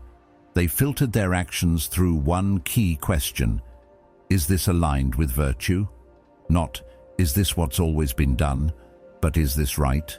That takes courage, it takes thought, and it requires letting go of autopilot. Carl Jung once said, "The most terrifying thing is to accept oneself completely," and that includes accepting the parts of us that follow blindly, the parts that cling to routine because we're afraid of the responsibility that comes with making a new choice. Because questioning the old way means you might have to lead, you might have to fail, you might have to break something and rebuild it from scratch. But that's the cost of progress. That's the cost of becoming someone who isn't just repeating history, but reshaping it. Let's bring this down to earth. Think about your own routines, the way you start your mornings, the way you handle stress, the stories you tell yourself about work, love, health, time. How much of that is chosen, deliberate, and how much of it is inherited? From your family, from your culture, from your past self. How often do you ask, is this still serving me? That one question can flip everything. It creates space for clarity, because not all routines are bad. Some serve you deeply. They provide structure, rhythm, a foundation, but the ones that don't, the ones that drain you, dull you, shrink you, they become dead weight. And the longer you carry them, the more they define you. Until one day, you wake up living a life designed by someone you used to be. The Stoics believed in reflection, not once a year, not in crisis, but every day. At the end of each day, they asked themselves, what did I do? Where did I fall short? Where did I succeed? What can I do better tomorrow? That kind of self-inquiry is the antidote to blind tradition. It keeps you awake, intentional, alive. There's something powerful about a mind that's willing to challenge what's always been, not out of rebellion, but out of purpose. That's the kind of mind that creates change, that innovates, that disrupts. And disruption isn't chaos, it's evolution. It's the natural consequence of asking better questions. Too often we confuse comfort with truth. If something feels easy, we assume it must be right. But growth rarely feels easy. It stretches you, challenges you, forces you to confront outdated beliefs. And those beliefs are often dressed in the language of certainty. This is just how it's done. But ask yourself, done by who and for what purpose? Let's be real, it's uncomfortable to question the old way, especially when everyone around you still buys into it. You might feel out of place, rebellious, even disrespectful. But wisdom is not about doing what's expected, it's about doing what's effective. And sometimes, what's effective requires walking away from what's always been. This isn't just about traditions passed down by others. It's also about the ones you've built for yourself, the way you've always handled conflict, the way you've always avoided risks, the way you've always settled for less because you believed you didn't deserve more.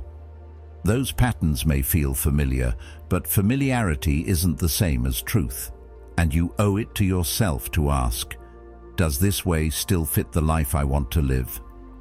The Stoics didn't believe in staying small. They believed in becoming, in practicing virtue, in moving toward reason, clarity, courage, and justice. And sometimes that means tearing down a system, even if that system is inside your own mind. The beautiful thing is, once you start asking questions, you start unlocking possibility. You realize that just because something's worked before doesn't mean it's the best way forward. You open yourself to new methods, new insights, new outcomes. And with that openness comes freedom, the kind of freedom that only belongs to those brave enough to let go of the past. There's a concept in psychology called functional fixedness. It's the tendency to see things in only one way. A hammer is for nails. A chair is for sitting. But in the hands of a creative mind, a hammer becomes a doorstop. A chair becomes a ladder. When you break free from functional fixedness, you start seeing potential instead of just precedent. That's what happens when you challenge tradition. You stop seeing what something has been and start asking what it could be. So here's a challenge. Pick one area of your life, just one, and examine it. A habit, a belief, a routine. Ask, is this serving me or am I serving it? If it still works, keep it, strengthen it.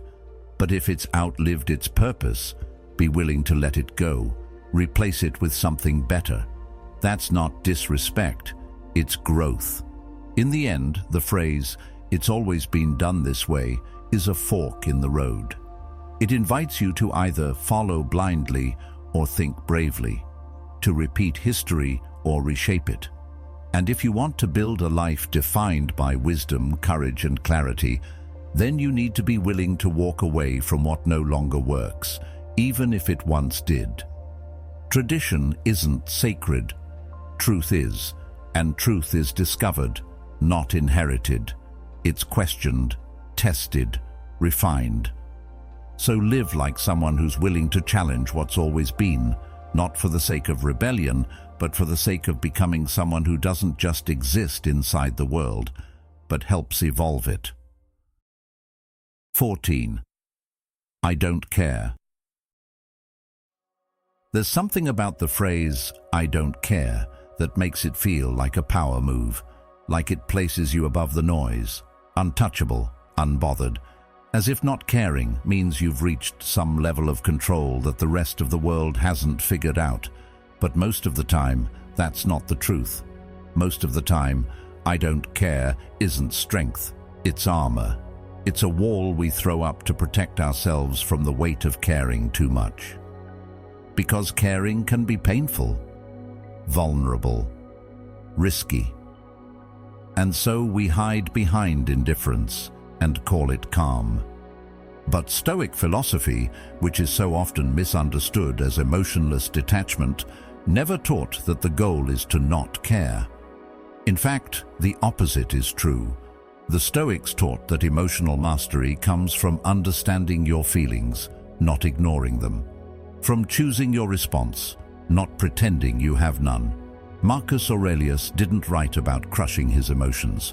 He wrote about observing them, questioning them, and directing them toward virtue. When we say, "I don't care," what we often mean is, I don't want to feel what this moment is asking me to feel. Maybe it's disappointment, maybe it's embarrassment, maybe it's fear of failure or rejection. But instead of sitting with that discomfort, we shut it down before it even has a chance to surface. And while that might work in the short term, over time it numbs us. We stop feeling much of anything. And when you shut out pain, you shut out meaning too.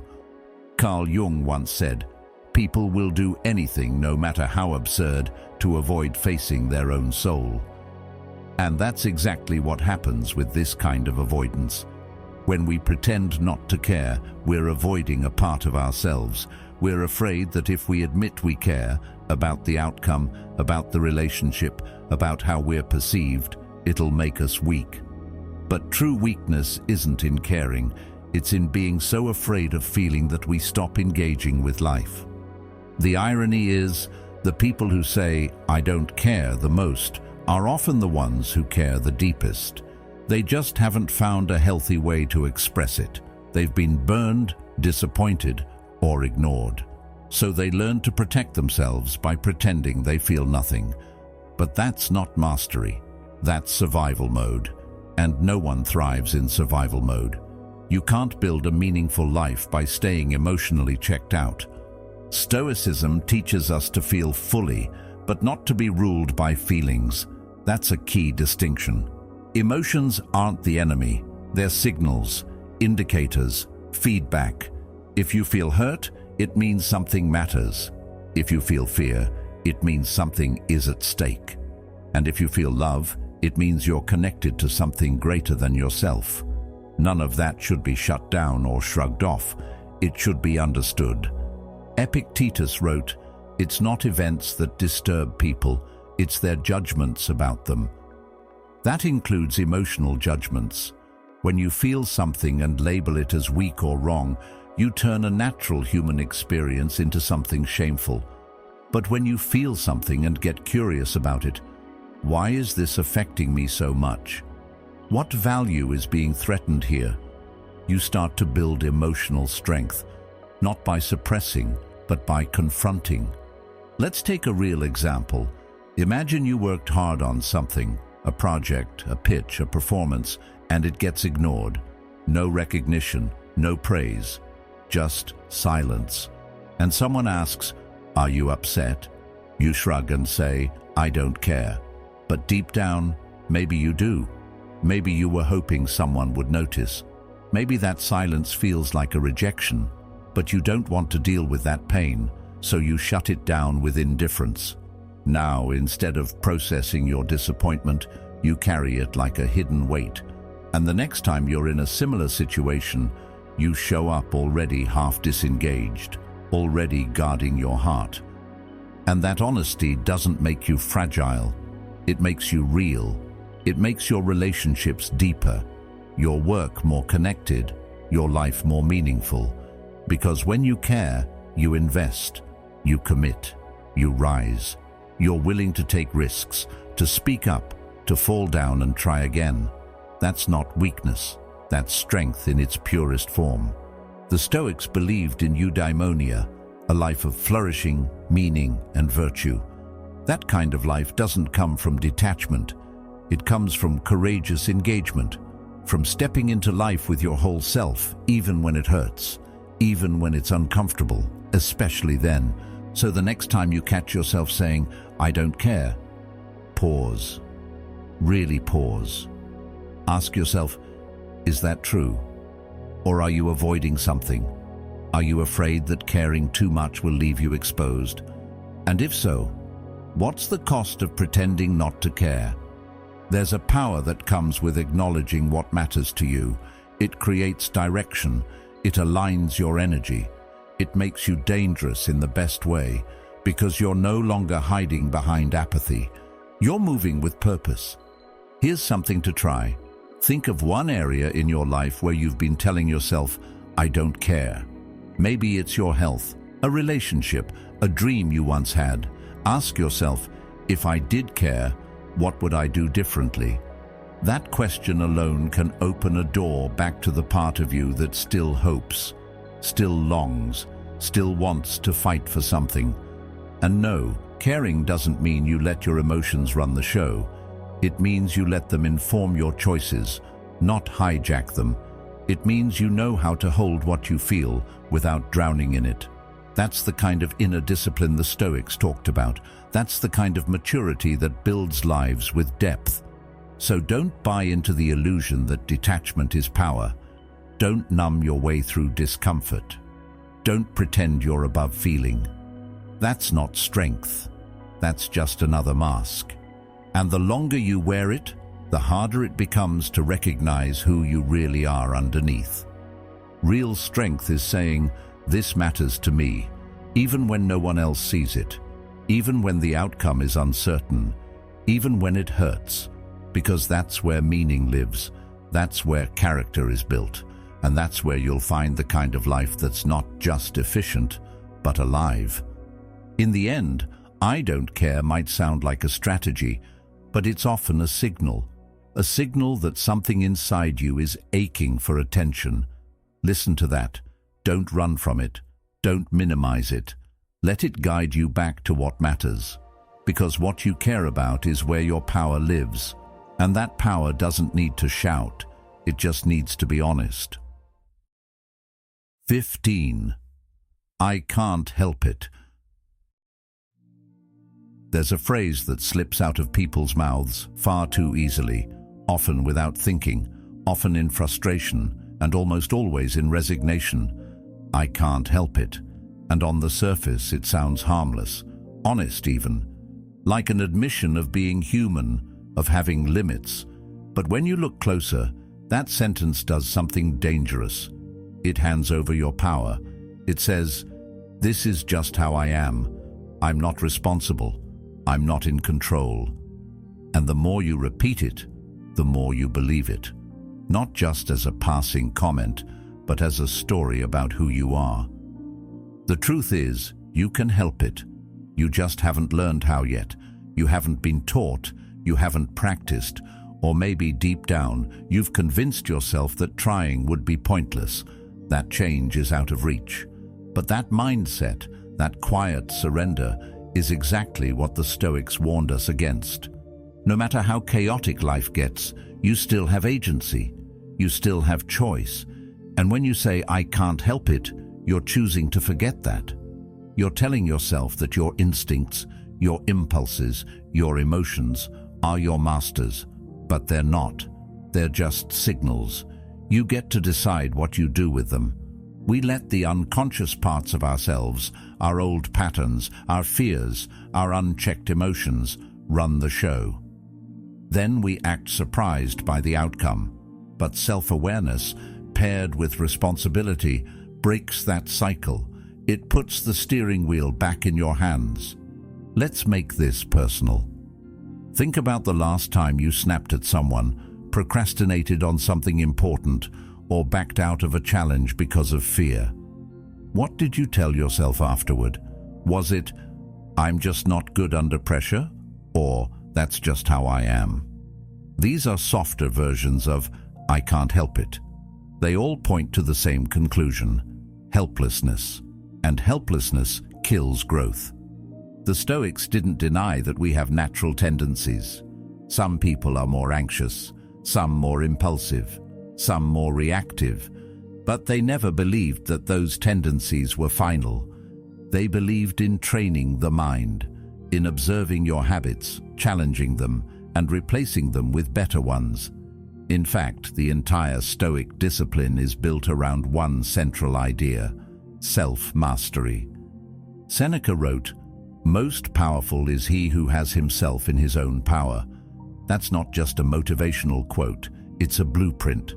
Power isn't about dominating others, it's about managing yourself, your urges, your reactions, your inner narrative. And that kind of power doesn't show up overnight. It's built through small choices, repeated often, especially when it's uncomfortable. Here's something psychology confirms. Your brain is plastic. Not plastic like fake, but plastic like flexible. It can be reshaped, rewired, repatterned. This concept, known as neuroplasticity, means your brain changes in response to what you repeatedly do and think. So when you say, "I can't help it," you're not stating a fact. You're reinforcing a neural pathway, a habit. But the good news is, those same pathways can be rerouted. You're not stuck, you're just untrained. Let's break it down even further. Every time you face a situation, you bring a pattern to it. Maybe you shut down during conflict. Maybe you lash out when you're criticized. Maybe you avoid what scares you. And if you've done that for years, It feels automatic, like second nature, but automatic isn't the same as inevitable. It's just familiar, and anything familiar can be changed through conscious practice. Carl Jung also said, "The greatest burden a child must bear is the unlived life of the parent." Think about that for a moment. How much of your behavior, your reactions, your limitations were modeled for you by someone else? And how much of that have you unconsciously accepted as unchangeable? That's just how I was raised. That's just my personality. No, that's a script, and scripts can be rewritten. That's where intention comes in.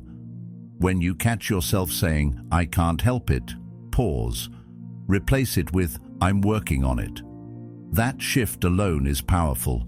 It doesn't pretend you've already mastered the behavior. It doesn't deny the struggle, but it affirms that you're in the process, that you haven't surrendered. And that's where strength lives, in the effort, not the outcome. Let's say you've always struggled with patience.